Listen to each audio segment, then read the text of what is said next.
Okay, we are on chapter 6. So we're 6 weeks in. I'm going to go ahead and start and let those that want to join me and discuss this chapter to join when they join. So thank you. If you're watching this on the recording, I appreciate you. And I hope that you share, hope that you'll comment and share what you hear today in my reflection and others as they join in chapter 6. So Mel first talks about how the let them theory is much easier to do with a stranger. And I 100% agree that we can say let them to a complete stranger that we may never see again, right? Somebody that's in traffic or perhaps at the grocery store or some other, place that you might bump into somebody once, twice, a few times and never see again. What I will say is when you become untriggerable, which I think is a word that she used in chapter 1 or 2, by your family members, so your chosen family or by blood, but or by marriage, whatever, your mother, your father, your brothers, your sisters, your children, when you become untriggerable by those that are closest to you, that's when you become free.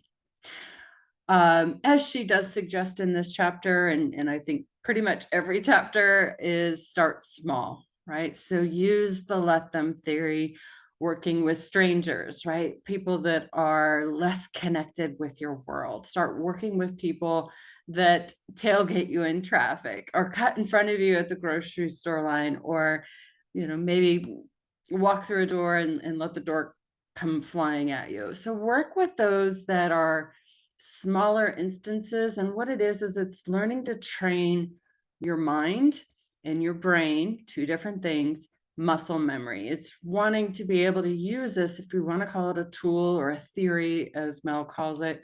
It's being able to build up the ability to use it and reinforce the neural pathway in your brain that this does in fact work, that this does in fact take that sting away, that really helps melt the muscles in your back or your shoulders or your neck or your jaw or your tongue, using this method or this tool on smaller things and those bigger triggering situations. She talks about the family and again, by blood, by marriage, by choice, whatever, these people that are in our lives, right? These people that we love and care about are going to have good intentions. And so do we, right? We have good intentions when we see a family member that's struggling in some way. We want to swoop them up and take away their pain. The thing is it does take a bigger person to not swoop in and change and fix people. It does, although the person that is wanting to fix and change has good intentions, good meaning, and is trying to protect and serve. The thing is it does take a bigger person, as Mel puts it, to just hold space for them, to be with them, to hear them out, to help them find a solution, navigate this issue versus going in and fixing and changing things. Because how that lands for the individual is when we are always trying to save them or manage their feelings so we feel okay and so we feel safe, it's really, it creates a codependent person, right? So when we're always fixing things, when I always use the scenario of, is if we always do our children's homework and then we set them off into the world to a job or other responsibilities, they're not going to know what to do. They don't have the tools and the resources if we're always doing their homework for them. Okay, I did my homework for my daughters once and they got a bad grade, and I was with my oldest and she must have told the younger one and said, don't let mom do your homework, you won't get a good grade. So I didn't do my kids' homework because no one was there to do it for me. So I don't know, that was just my theory. But we have well-meaning intentions. I get it when we're wanting to go in and fix and mend and repair and swoop in and resolve things. The thing is it really, it disables them, right? We want to be able to empower people to come up with their own solutions. We want to empower people to navigate the rough waters in a way that they feel as though they navigated it themselves and overcame that challenge, which gives them that resiliency, that gives them that grit, that gives them that knowledge and that know how to do things, to navigate whatever happens, whatever comes their way, right? With great strength and power and conviction. And again, family, they're going to operate from their life experiences. Family are going to navigate through what they have experienced in their life. They're going to work from their paradigm, from their judgment, from their opinions, from their values, from their convictions, their morals, their principles. They are going to navigate and give you advice and opinions from their life experience. And every generation or every decade is slightly different. There's different things that we're all experiencing and navigating. And so what one individual has experienced and seen in their life through their culture, through their struggles, it may not fit for today. It may not fit for this person's challenge. So it's learning to really be there for people, hold space, listen, ask questions, hold back your opinions, right? Unless they ask you, like, please give me your opinion. And those of you that are watching this that have been in coaching sessions with me, I'm going to tell you, you don't want my opinion. My opinion does not do you any good. I know 0.0000001% of your life. Like, my opinion does not matter. And how many people would actually do what I tell them to do? Very few. I use the scenario of personal training or physical therapy. I had so much physical therapy through all my back surgeries that I remember I'd go to the physical therapist and they give me all these exercises, go home and do these exercises, for an hour a day. And I'd throw it in the seat of my car or the floorboard of my car, and that's where it stayed. I never did those exercises. Maybe once, maybe twice, but so we all have good intentions. The thing is again, we're going to operate from our own systems, our own experiences, our own convictions, our own values and principles and morals, and that's going to be different from person to person. So what I point to is learning to be able to hear as well feedback and opinions of others, right? So if you're holding space for someone you love and care about, it's holding space and holding back your opinions, right? Really opening your heart, opening your ears, opening your mind, and literally clearing your mind of all thoughts and stories and your opinions and perspectives and views and life experiences and your stories. Hold on to that, like Control Delete. Remove that from this situation that you are listening. If you're the one holding space for your loved one, just hold space without any thought. That's when we do this, when we build the strength and the capacity and the ability to do this and holding out on your opinions and giving people your perspective. What you are is you're lovingly allowing them, the other person, to express what it is on their mind, and their expression of whatever they're experiencing or going through may be completely different than yours. Right? You may feel a sensation in your body like, oh, that's wrong, or that's not right, or that's unfair, or you're so off base. The thing is that's for you to work on. That feeling that you have inside of you is for you to heal. That is for you to work on, not right now, right? Hearing that, being aware of that is emotional intelligence.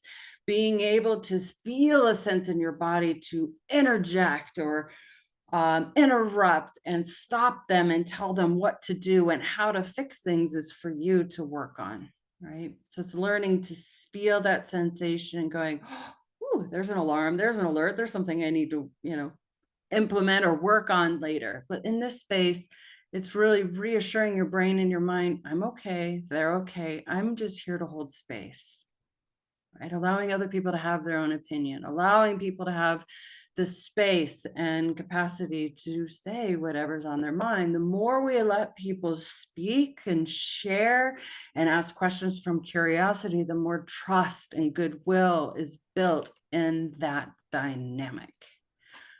So when we are when we get into a tug of war with someone that we love and care about, right? That's tug of war. Most of you know this. Back in elementary school, you're holding onto the rope and we're tugging. And usually in elementary school, from my memory anyways, it's, a group, the boys on one side and the girls on the other, whatever, who knows, or maybe half the classroom on one side or the other. But when we're in a tug of war in a relationship, it's really standing your ground and wanting to be right, wanting to be the winner. And when we get into that mindset of wanting to be right or wanting to be the winner or wanting to fix or manage someone else's feelings, we're really breaking that bond. We're really lowering the goodwill in that situation. We're lowering that trust that's probably been built up over time, right? And we really set that other person into defense mode when we have even just an undertone or an energy or a thought of, I need to show them, I need to tell them I'm right, coming from this righteousness that my way is the only way, that this is how it is in any kind of topic, really sets up a wall, right? It creates that defensiveness. So it's learning to step out of the ring of wanting to be right. And again, family members, friends, loved ones, all well-meaning, all have good intentions and have expectations, right? We have expectations for those that we love naturally, right? We want our loved ones, our children, and people in our lives, our spouses and people we care about to enjoy life, to have a life free of pain, a life that's easy, a life that's maybe avoiding some of the things that we've experienced. I get that. I realize that. But remember, they're operating from their life experience, not yours. Your life is very different. So have an open heart, have an open ear, and be open and curious to what they have to say and learn from what they have to share with you. I really, really genuinely believe that everyone is brought into our life to learn from, and everyone has something to share. Everyone has experiences and perspectives that are vastly different than our own. So it's learning to be able to have a conversation with a pure, open-hearted curiosity. And how you show up in every single interaction, the energy that you bring, as Mel states it, in every single conversation has a huge impact on the direction of how the conversation goes. She talks about it, I think, with how you lead into the conversation. And I 1000% agree with that. I think of that in especially ones around family or friends, or ones that might be a little charged before I enter the room, because I know my energy steps in before I do. They have these preconceived conceptions of how it's going to go and, whatever. So I really focus in before I walk into a room of what energy do I want to receive back, right? That's the energy that I work from. And that's the framework that I really anchor into. Whenever I start to feel a charged feeling, I go back to, typically I like to choose one anchor word. So that way it's easy for me to remember if I get lost, if I get sucked into some vortex in the conversation. So it's really learning to ground into an empowering versus a disempowering, open-hearted, curious way of being. Again, it's not thinking, not having stories, not having things that you want to share. And it's just really being present. Okay. I got a couple more things I'll share and I'll open it up to everybody else. So when you are open-hearted and when you are curious and you allow people to be vulnerable, right? You give them the ability, the strength, and the space to be vulnerable, to share. As she talks about in the book, it flourishes trust, right? It allows space and genuineness, and that vulnerability. Just, we connect, we bond, we get closer to one another when we can share things without filters, without masks, right? Without feeling as though you're going to be judged, right? So when we open up space and we hold space, when we hold a canister of time for people that we care about and allow them to share their deepest fears, right? Openly sharing, leaving space for them to share, asking them, well, what else? what else? Is there anything else? And really giving them that time. And honestly, not saying anything at all and allowing that awkward silence can really allow them to share even deeper. So again, remember from the book, from this chapter, it's not fixing anybody's feelings. It's not solving, it's not managing people's feelings. I think that ends up coming up a lot where individuals can get in this paradigm of, well, I'm only happy if everybody else is happy. That's impossible. And that sets you up for suffering. That sets them up for that tug of war. Like, mom's always trying to fix me, or dad's always trying to fix me, or vice versa. Maybe it's your mom. But it's really wanting to move away from that space of fixing and solving people, because that's not how that lands for the other person. Is they feel as though they're broken or not good enough. Okay, so that's how that lands.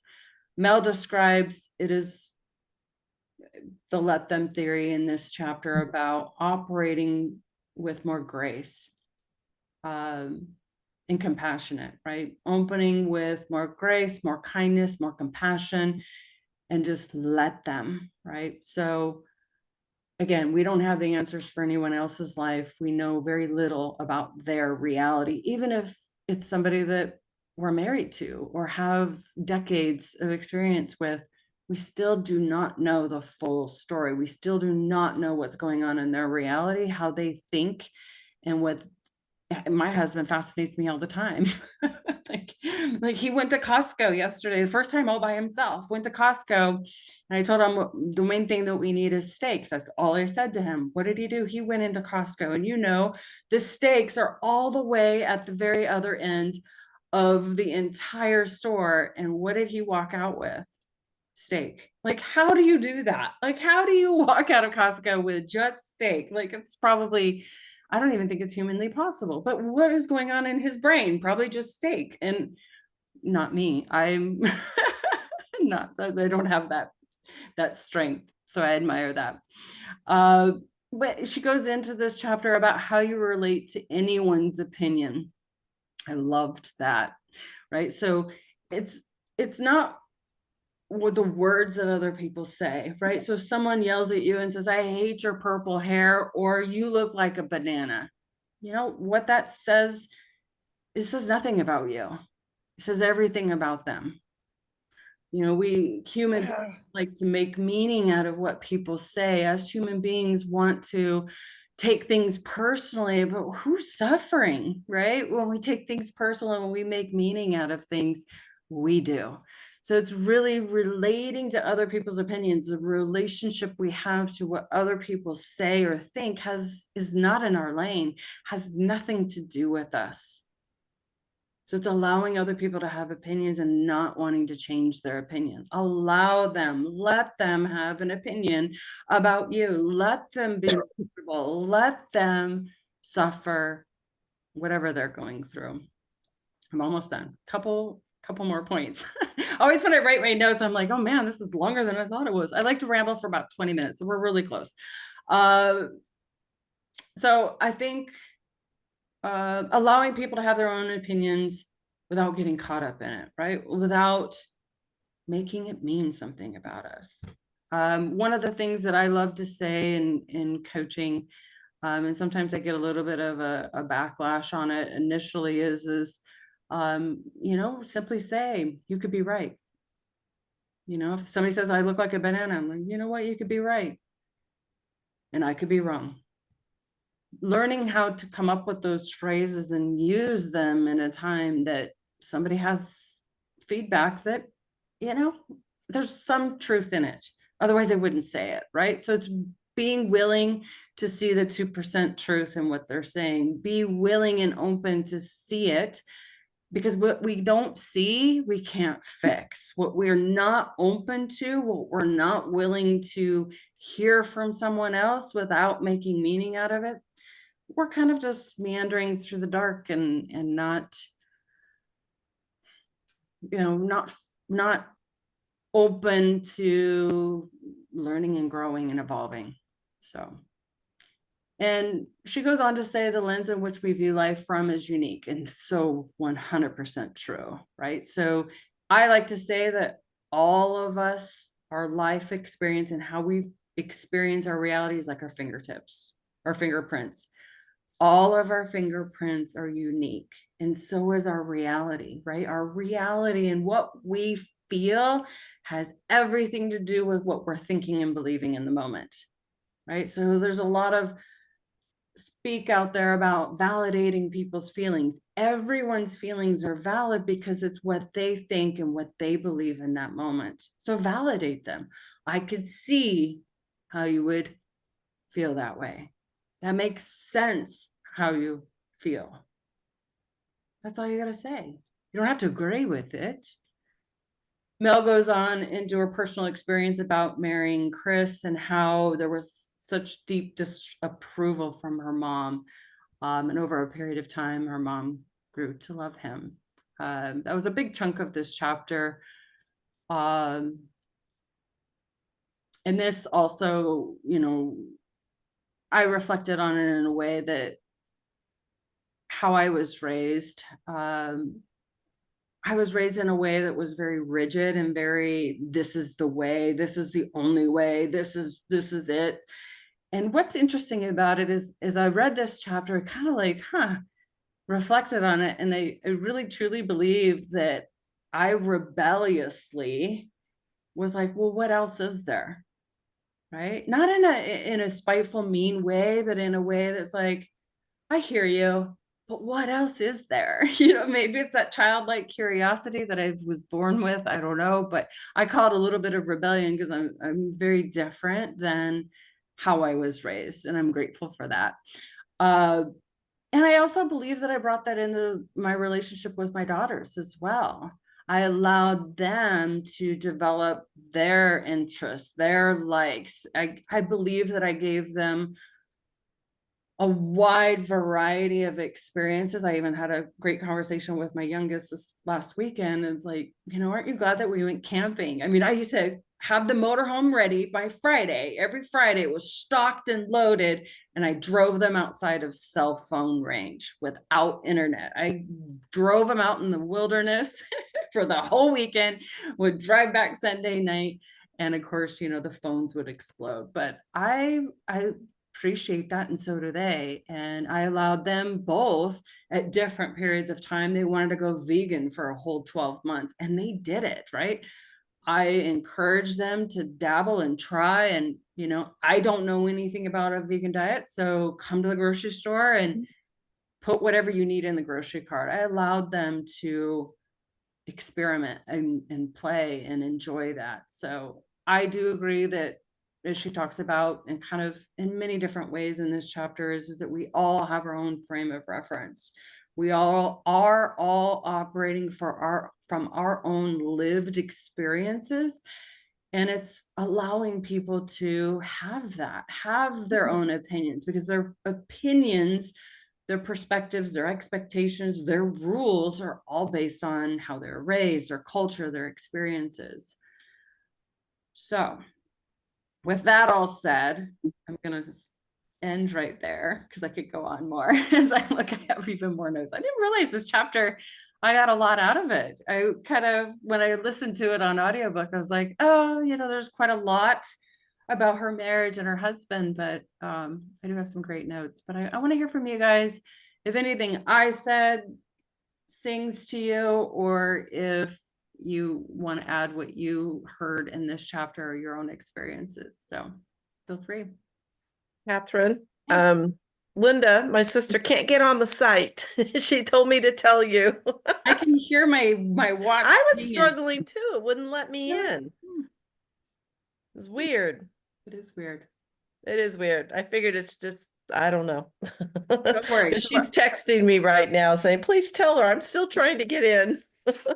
Well, go ahead. I'm going to try to bring her in somehow. Okay. Way, but go ahead. Anybody want to share with what they want? What chapter were you talking about? I got a little behind because I was in Costa Rica. 6. I just finished 5, so I'm a little behind.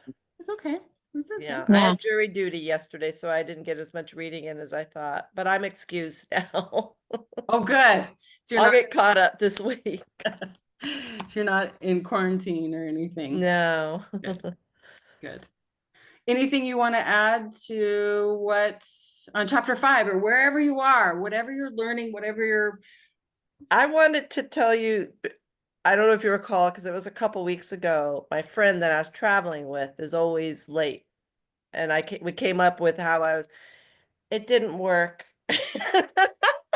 so wasn't it Couldn't champagne show or, up on time. wine you were He trying to was so late, we barely made our flight. oh Oh, no. you were trying to So- let her and then you missed your And flight. so she did not get her bubbly. But No bubbly for you. no, but what I decided was she was so clueless. She just apologized and she goes, "But we made it." And I was like, "I've been sitting here for 2 hours." Oh. But that's, what I decided? Next time, if I fly with her again, I'll just go to the gate and hope she shows up and go on my way if she doesn't. Yeah. So that's how it's gonna be. I guess. Thank you for I sharing try. that, though. I'm so glad you came to give us the update because I that's did, and I was very proud of myself. I just let it go and I said, okay, then this will be how I handle it next time. yeah. Yeah. So And you expressed that openly with her, so she I has that did. agreement. Good. She's chronically late. I mean, very, I don't know how she even gets by. She always arrives looking like she's run a marathon. Like I said, my oldest daughter, same thing. She just wants to walk right onto the plane. And it's interesting because none of her lifetime has that been a possible thing. Back No. when in the 90s, pre 9/11, I remember, being able to have your family right there at the gate and literally walk on the plane. And for whatever reason, well, I know why she gets anxious and she just wants it. I think you're right. I think the anxiety. Mhm. So, and I couldn't lie and say the flight was leaving 2 hours earlier. Like I do with But my we made family. it. I lie to my Barely. family. It's a good lie. It's a healthy lie. It ensures everybody's safety. Yeah. I So, wish my stuff was just that light and little. That sounds like so much fun just to, I mean, that's just a small thing. It's great. It- It's a little thing. You have a friend that's late and you guys are still friends